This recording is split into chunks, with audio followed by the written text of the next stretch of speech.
La isla caribeña encadena una necesitarían entre 8 y 10 mil millones. Añaden un riesgo adicional a la gravedad de su manera exponencial. ¿Qué pasaría si te dijera que el régimen cubano está preparando en secreto la sucesión de Raúl Castro Ruz? Hoy te tengo información exclusiva sobre el deterioro estado de salud del último de los Castro en el poder y la feroz lucha interna que se está desarrollando para determinar quién controlará Cuba después de su muerte. Lo que estás a punto de describir revela por qué esta transición podía ser el principio del fin de la dictadura de los Castros. Este análisis, pues como siempre lo hacemos, vamos a explotar tres aspectos fundamentales. Aspecto número 1.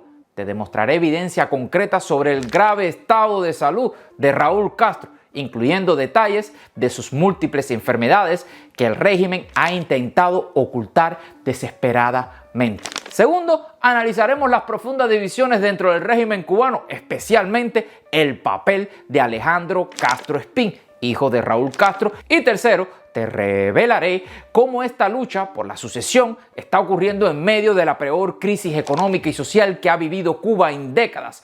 Pero antes de profundizar, déjame aclararte algo. Lo que te voy a compartir no son especulaciones, son hechos verificados por fuentes dentro de la dictadura cubana y análisis de expertos de inteligencia que han seguido de cerca la situación de Cuba.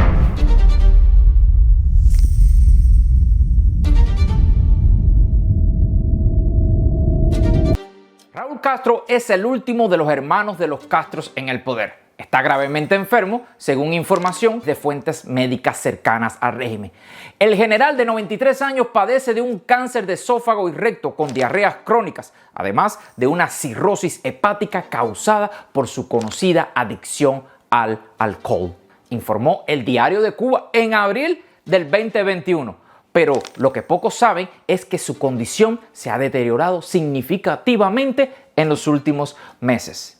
La fuerte medicación que toma le ha provocado pérdidas de memoria y ausencias frecuentes, síntomas que también son compatibles con una enfermedad que pierde todo esto en las neuronas. Además, según estas mismas fuentes, el menor de los Castro ha necesitado una bolsa de colostomía debido a su enfermedad. Raúl Castro se traslada regularmente desde su residencia habitual en Virán o sus alrededores, en Cayos, Haití también, hasta La Habana, para ser atendido en el CIMEC, Centro de Investigación Médico-Quirúrgica, situado en la calle 216 de la localidad de Siboney, una institución dependiente del Ministerio del Interior donde no le falta nada, a pesar de la gravísima crisis que atraviesa el país. El doctor Rondón, médico cubano exiliado, explicó en una entrevista reciente el cuadro clínico que se plantea que tiene el señor Raúl Castro, un cáncer de esófago y una cirrosis hepática. Ambas cosas pueden estar relacionadas porque todo el mundo conoce que tenía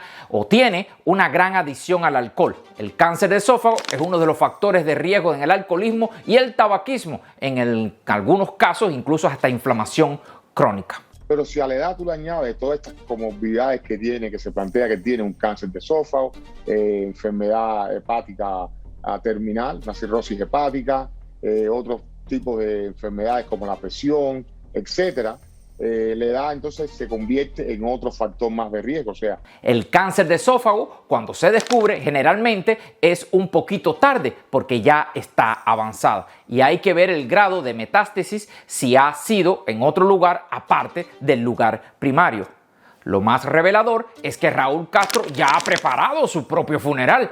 En el 2018 visitó el mausoleo del Segundo Frente Oriental Franpaís, donde será enterrada junto a su esposa Vilma Espín. Durante esa visita, Raúl inspeccionó personalmente el monolito marcado con los nombres Vilma y Raúl, donde ya descansan los restos de su esposa y donde él mismo será inhumado cuando muera. Esta preocupación por los detalles de su propio entierro no es casual. Raúl sabe que su tiempo se agota y está intentando asegurar el legado y, lo que es lo más importante, quién controlará los resortes del poder en Cuba después de su muerte. A pesar de haber cedido formalmente el poder a Miguel Díaz-Canel, primero como presidente, entre comillas, en el 2018, luego como primer secretario del Partido Comunista en el 2021, cuando Raúl Castro sigue siendo la figura más influyente de Cuba, como él mismo dijo al dejar la presidencia. En lo que a mí se refiere, me mantendré desempeñando el cargo del primer secretario del Partido Comunista de Cuba y en mi segundo y último mandato, que expira en el 2021, cuando yo falte, Díaz-Canel podrá asumir el cargo de primer secretario. Vaya, que se reparten los cargos como ellos les da la gana, ¿verdad? Sin embargo, la realidad es que Miguel Díaz-Canel, apodado popularmente como el puesto a dedo, el verdadero poder sigue en manos de Raúl Castro y su pequeño grupo de generales y familiares que controlan los sectores clave de la economía y la seguridad. Y dentro de este grupo hay una figura que cabe destacar por encima del resto: Alejandro Castro Espín, hijo de Raúl, cuyas ambiciones y acciones han provocado profundas divisiones dentro del régimen.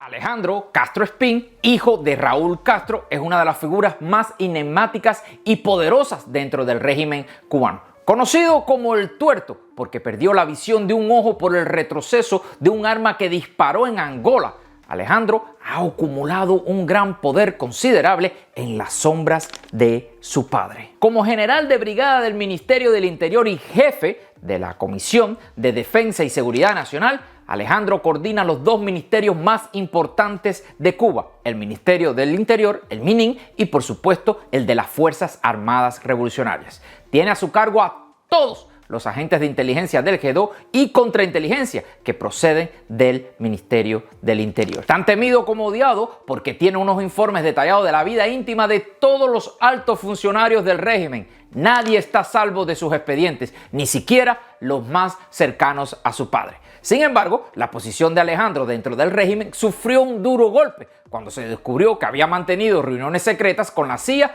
a espaldas de su propio padre. Cuando Raúl Castro descubrió las acciones de su hijo, tomó represalias inmediatamente. Esta traición de Alejandro a su propio padre demuestra hasta qué punto la lucha por la sucesión ha fracturado incluso los lazos familiares más estrechos. Nadie confía en nadie y todos están posicionados por el momento en que Raúl Castro ya no esté. Después de este incidente, Alejandro Castro Espín desapareció de la vista pública durante varios años. Muchos especularon que había caído en desgracia definitivamente.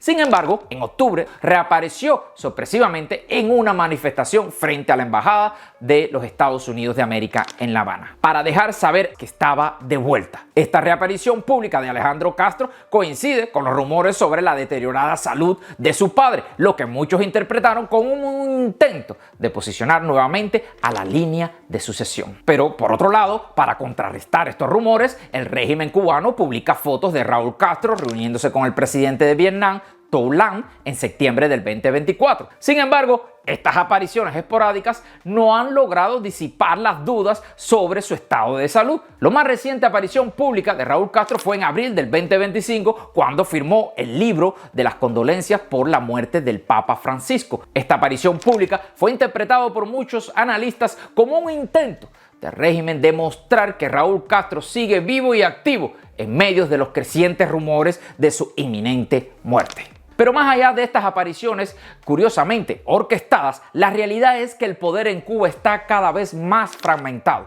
La ausencia prolongada de Alejandro Castro Espín y su posterior reaparición ha degenerado profundas divisiones dentro del régimen. Según Brian Latell, exoficial de la Inteligencia Nacional de los Estados Unidos de América para América Latina, su llamativa aparición al frente de esta multitud quizás sea un indicio temprano de que está en proceso de rehabilitación política. La siguiente pregunta sería: ¿cuáles son las opiniones políticas ahora? ¿Aboga por una mayor apertura de la economía y la inversión extranjera o se está volviendo a ser el intransigente que parecía ser antes de las negociaciones que filtramos anteriormente? Estas divisiones no se limitan a la familia de los Castro. El ejército cubano, tradicionalmente el pilar más sólido del régimen, también muestra signos de fragmentación.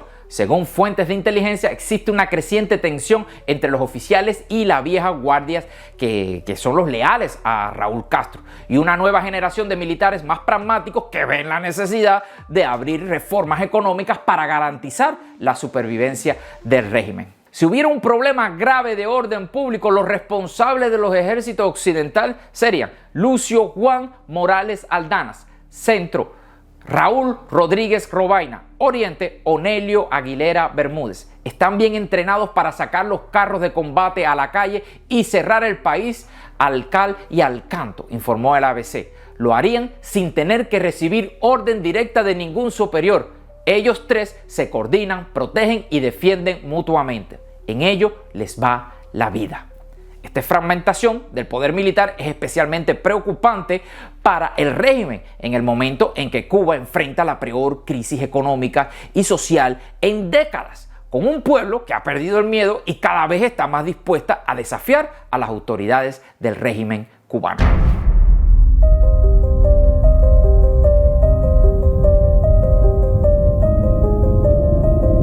El legado de Raúl Castro Ruz, un pueblo hambriento que ha perdido el miedo, tituló el Observatorio Cubano de Conflictos en abril del 2021. Raúl Castro entrega la presidencia a su protegido Miguel Díaz-Canel en el 2018 sin cumplir su promesa del vaso de leche para todos ni hacer realidad casi ninguna de las expectativas que él mismo creó en el 2016. Dio marcha atrás a muchas de las tímidas medidas de flexibilización. La escasez de alimentos y medicamentos es crítica. Los apagones pueden durar hasta 12 horas diarias en algunas provincias. Raúl Castro completó la catástrofe causada a Cuba por su hermano Fidel Castro Ruz. Esta catástrofe económica ha provocado un éxodo masivo de cubanos, según datos de la Oficina de la Aduana, donde se hablan de más de 500.000 de cubanos que han llegado a los Estados Unidos de América desde el 2021. Pero lo más preocupante para el régimen no es solo la crisis económica, sino el cambio de actitud de la población. Como señaló el Observatorio Cubano de Conflictos, hay ahora un pueblo en ebullición, con jóvenes y no tan jóvenes que no tienen miedo. No creen en el PCC ni en el castrismo, protestan constantemente en las calles, se enfrentan a los esbirros policiales, reclaman enérgicamente por sus derechos y le gritan mentiroso y descarado. Este cambio de actitud se manifestó, por supuesto, con toda su fuerza en las históricas protestas del 11 de julio del 2021, cuando miles de cubanos salieron a las calles en más de 50 ciudades para exigir libertad y el fin de la dictadura. Fue la mayor manifestación de descontento popular desde el triunfo de la mal llamada Revolución Cubana. La respuesta del régimen fue brutal. Más de 1.000 personas fueron detenidas, muchas de ellas condenadas a largas penas de prisión en juicios sumarios sin garantías procesales. Pero, a pesar de la represión, el espíritu de la protesta no ha sido sofocado. Según datos del Observatorio Cubano de Derechos Humanos, en abril del 2025 se registran más de 300 acciones represivas en la isla. La represión política continúa siendo una realidad diaria. Presos políticos como José Daniel Ferrer, líder de la Unión Patriótica de Cuba, permanecen en estos momentos encarcelados en condiciones inhumanas. Pero quizás el aspecto más revelador del legado de Raúl Castro es la militarización de la economía y los poderes públicos.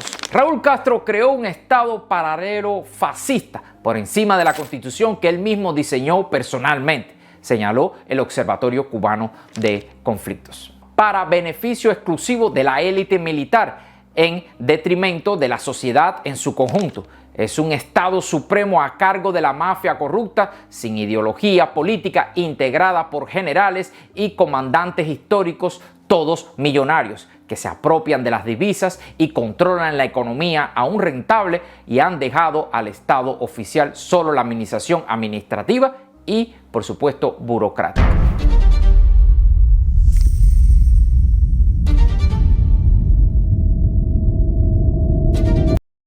Otro factor a considerar es la creciente influencia de China en Cuba. Según informes recientes, China ha estado expandiendo su presencia económica y estratégica dentro de la isla de Cuba, convirtiéndolo en un actor clave en el futuro de Cuba. China está construyendo una red global de instalaciones que pueden servir tanto para fines comerciales como militares, explicó el analista geopolítico Braham Kaliney.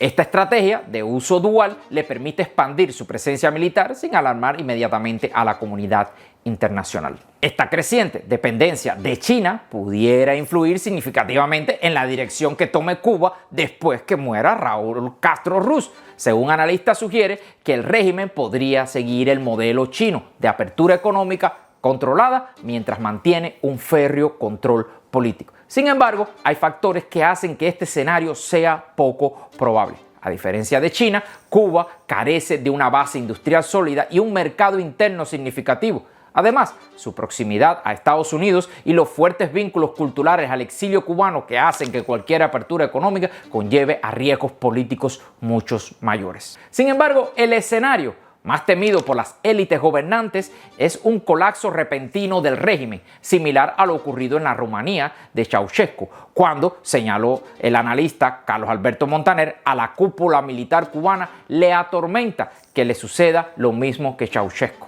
Estamos presenciando el principio del fin de las dos últimas dictaduras comunistas en el hemisferio occidental, afirmó Carlos Alberto Montaner. La pregunta no es si caerán, sino cuándo y cómo. Mientras tanto, la élite gobernante sigue disfrutando de los privilegios inimaginables para el cubano común. Raúl Castro, por ejemplo, tiene su propio retiro, que es un paraíso en Cayo Saitía. A este cayo importaron antílopes, toros salvajes, cebras, jirafas, búfalos, bisontes, hasta un bru, añadió Almeida. Este contraste entre la opulencia de la élite y la miseria del pueblo cubano es otra fuente de descontento que podría alimentar futuras protestas dentro de la isla de Cuba.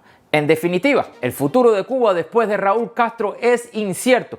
Lo único seguro es que el régimen enfrenta desafíos sin precedentes, tanto internos como externos, y que la muerte del último de los Castro es en el que marcará el fin de una era y el inicio de un periodo de profundos cambios. Recordarles a todos ustedes que si quieres mantenerte informado sobre estos desarrollos, que nosotros no damos las noticias, sino que contamos la historia detrás de la noticia, que no verás en los medios tradicionales de la dictadura cubana, te voy a pedir por favor que te suscribas a nuestro canal y por supuesto comparta todo esto y active las notificaciones. Ahora la pregunta es, ¿tú qué opinas? ¿Crees que el régimen cubano podrá sobrevivir a la muerte de Raúl Castro o estamos presenciando el principio del fin de la dictadura más larga en toda la América Latina? Déjame tu comentario aquí abajo. Y por supuesto, si te interesa más profundizar sobre casos de la situación de Cuba, te recomiendo diferentes análisis que hemos hecho en nuestro canal de YouTube, en el cual te dejo aquí en la descripción los diferentes enlaces. Mi nombre es Darwin Santana, este es su canal de YouTube, El Mundo de Darwin, y les pido por favor que me comparta, que me dejes un like y que te suscribas a nuestro canal de YouTube y nos vemos en un próximo video.